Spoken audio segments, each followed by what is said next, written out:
Hey everybody, welcome to my Suburban Oasis. My name's Soleil and I garden here in mid-Michigan in a zone 5B. So we're like using our hands all the time in Michigan to say where we're at, and this is right about where we are. So 5B is a great area. We get all sorts of seasons, and right now we're getting a lot of rain. I finally feel a little bit like I'm back from the living because I have spent a few days in bed with some kind of virus, not the COVID, but something else, and I'm feeling a whole lot better, and I have some great plants to share with you today. I'm so excited. Yeah, a local nursery had a sale of 40% off, and they always have amazing inventory. So as soon as I saw that it was the first day of their sale, I had to run out and go get some. So I have an awesome plant haul to share with you. I'm going to talk a little bit about each plant that I have at the end of the video. We'll also add the plant tags so that you can see a little bit about each plant. All right, let's go. So the first one that I have is actually a shrub. This one is a Fothergilla, and this one is called Mount Airy Fothergilla, and it has some amazing bottle brush type blooms in the spring, and it also has wonderful fall color. You can see it's starting to turn a little bit red on the leaves, which is beautiful.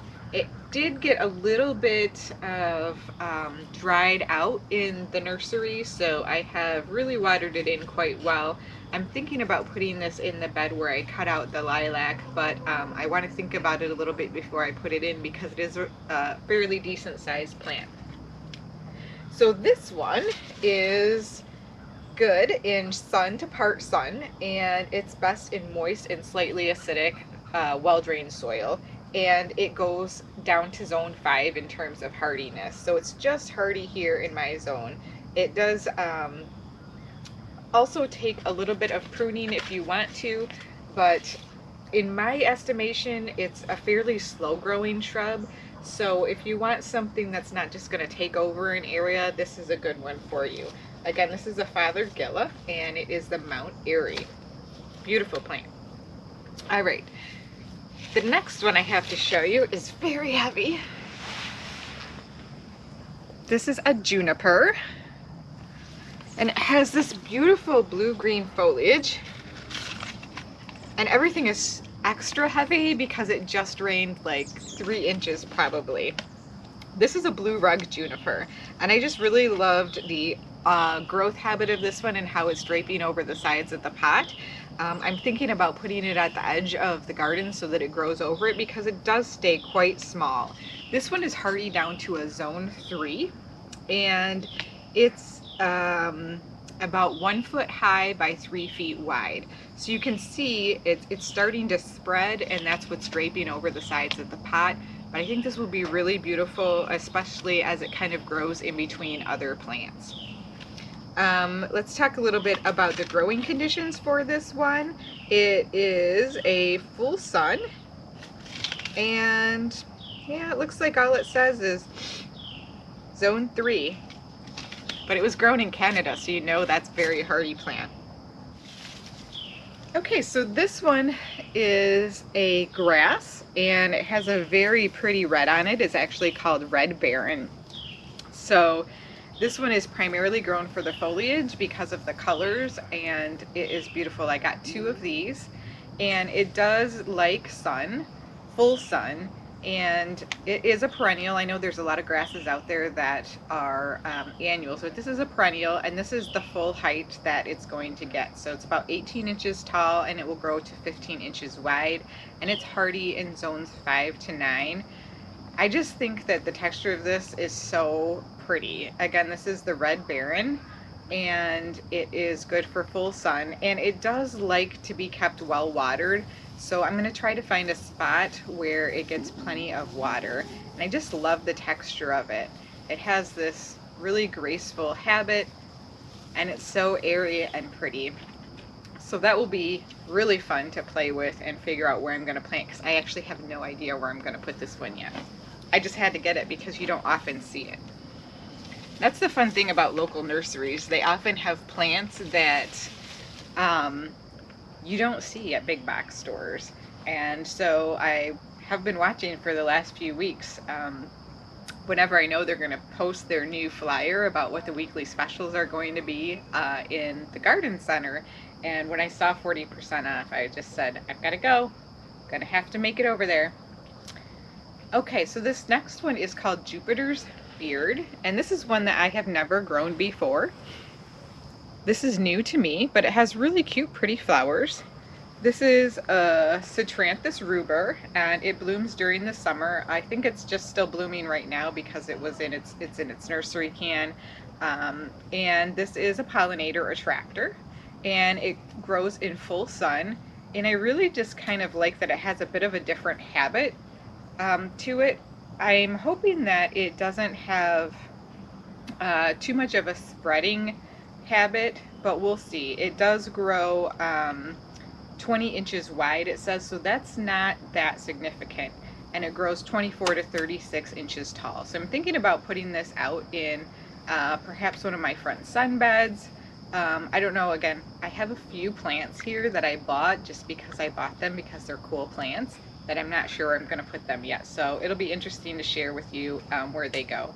This one is hardy in, again, zones 5 to 9. So this one was only $3.99. So for 40% off, it's like you can't pass that up.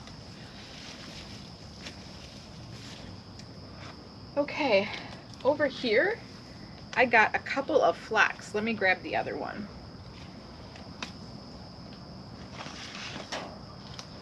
So these two Phlox are part of a different series from Proven Winners. This one is from the opening act, and this one is from the Luminary collection. So we'll start with the opening act one. You guys know I really like the opening act Phlox that I have so far. I forgot to smell these. Yeah, they have a little bit of a scent, not a whole lot. But these are the opening act white, and I have some other white Phlox that are in my garden, and they only bloom in the late summer. So the thing about the opening act is that they are re-bloomers, so they start blooming in the early summer and then they go through late summer. So their bloom time is much longer than the traditional Phlox. I've also noticed so far that they appear to be fairly mildew resistant as well. So I'm hoping that's the case. This one is supposed to be full sun. I will be trying this out probably in some part sun. So another perennial Phlox here, and I wish that more of the flowers were open so that you could see the color, but it's really vibrant and luminescent. And this one gets a little bit taller. It gets about 36 inches tall, so this is a good back of the border plant or in the center of like an island bed. And this one's also a full sun plant. And let's see, it says you space it 32 inches wide, so it's probably got a fairly decent spreading habit. So I'll want to make sure that I have a good space for this one to kind of fill out in. Otherwise, if it's put between a couple of things, it probably will be okay and stay within its bounds. But that one should be really pretty, and it doesn't have a lot growing on it, but at the base of this stem here you can see that there's new growth, so I know that this is very healthy. And then there are also some brand new flower buds that are getting ready to open on it.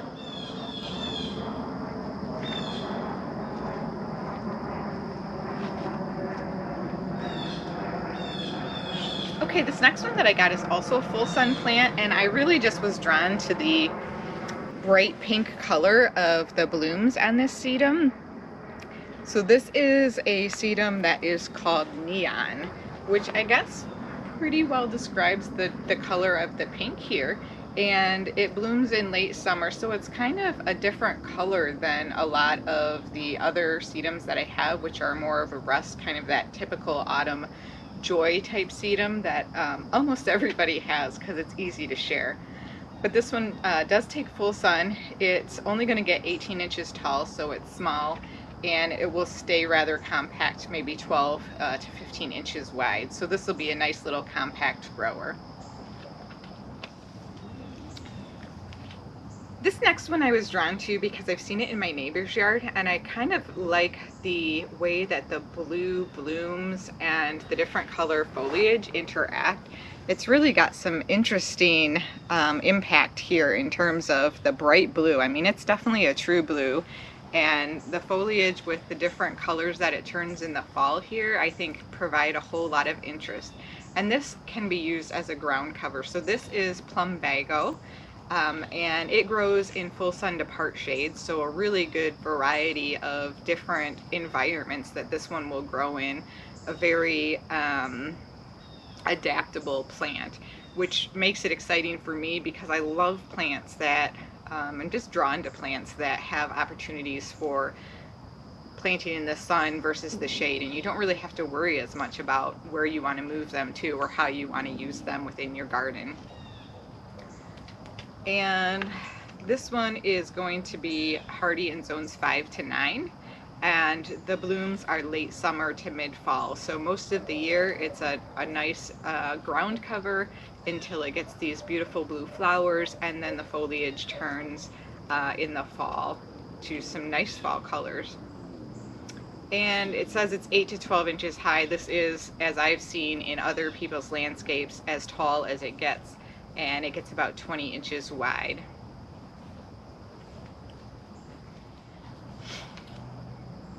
Okay, here's another plant that I'm excited to try, and I'm so sad that the flowers are gone from it because they were really a true blue.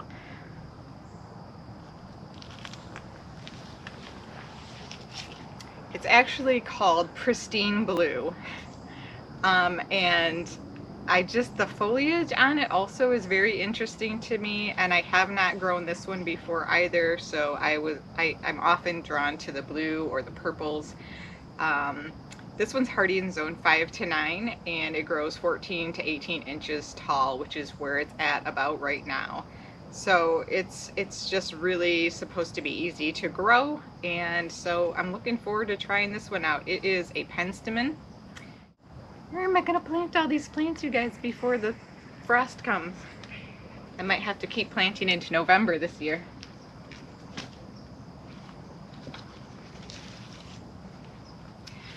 Okay, I'm not going to put the tags on the end about this one. I bought this one before. This one is the Pretty in Pink Lungwort.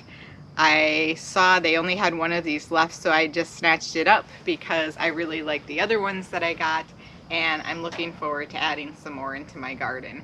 So Lungwort are a great deer resistant plant. They grow in shade, part shade, to a little bit of part sun actually in my zone here. And it should be hardy in zones 5 to 9. Let me double check here. No, this one goes down to zone 3, so also really, really hardy plant. And it does bloom pink in late spring, so love the pulmonarias. Can't wait to plant that one out there. Okay, next up, I have some Clematis, or as some people call them, Clematis. I don't care how you pronounce them, they're beautiful. This one's even got a bud on it still, and a spent bloom. So this is Sparky Purple. This is one of the ones from Proven Winners that has a very dainty appearance, and again we'll show you the tags at the end, but it is really cool. It looks a little bit like a star, a purple star hanging down, and these are hardy in zones 5 to 8. It grows 6 to 8 feet tall and 2 feet wide. So I'll be planting this and trellising it up, and boy is that going to be beautiful. I might even have it share a trellis with something else, but I haven't decided yet. So I have one other Clematis that I got, and again, I just get so excited when I go to this nursery because they have so many different varieties to choose from.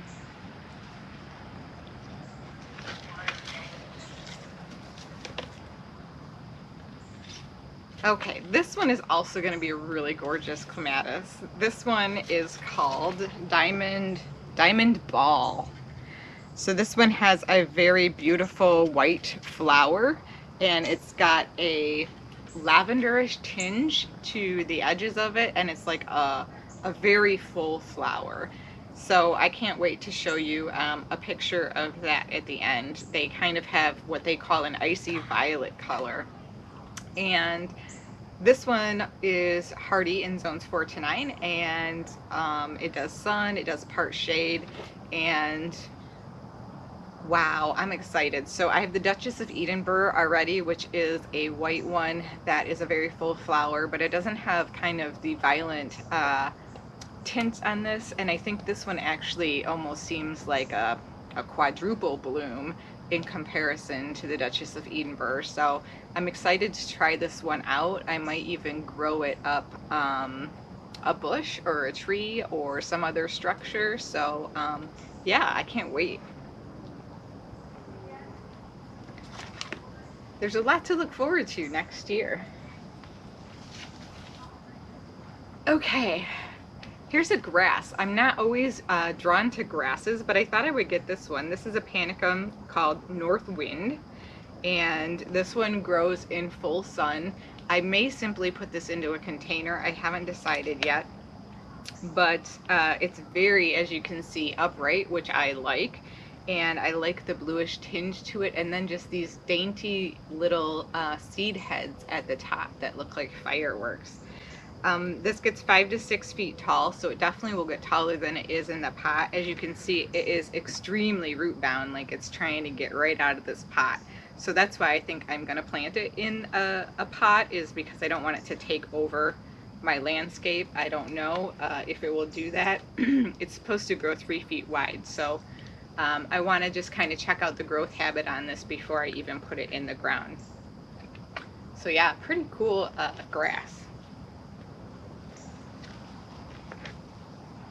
And then my last plant is another shrub. This is a firelight Panicle hydrangea. This one looks a little bit worse for the wear, but again, I got it on 40% off, and it's the only one that I've seen this season so far. So I was excited to pick it up on such a good sale. It does have such amazing dark pink blooms at the end of the season, and it is good for sun or part shade.